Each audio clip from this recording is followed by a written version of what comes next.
ব্রাহ্মণবাড়িয়া বিয়োগ 2 ও 3 আসনের শুনানিতে হাতাহাতি। সিসির সামনেই উত্তেজনাপূর্ণ পরিস্থিতি।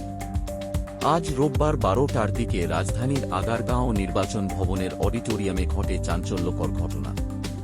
ত্রয়োদশ জাতীয় সংসদ নির্বাচনের সীমানা নির্ধারণ নিয়ে আপত্তি শুনানির সময় ব্রাহ্মণবাড়িয়া বিয়োগ 2 ও 3 আসনের সমর্থকরা মুখোমুখি সংঘর্ষে জড়িয়ে পড়েন।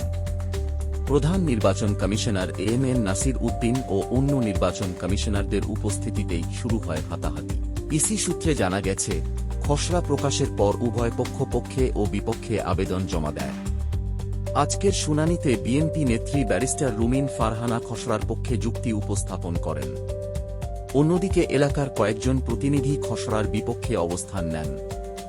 এক পর্যায়ে উত্তেজনা ছড়িয়ে পড়ে এবং সমর্থকরা হাতাহাতিতে জড়িয়ে পড়েন।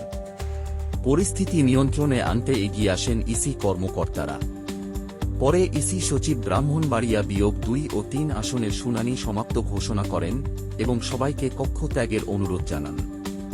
এ ঘটনার পর সংবাদ সম্মেলনে ব্যারিস্টার রুমিন ফারহানা বলেন, আমাকে রীতিমতো ধাক্কা দেওয়া হয়েছে, যা এই 15 বছরে হয়নি।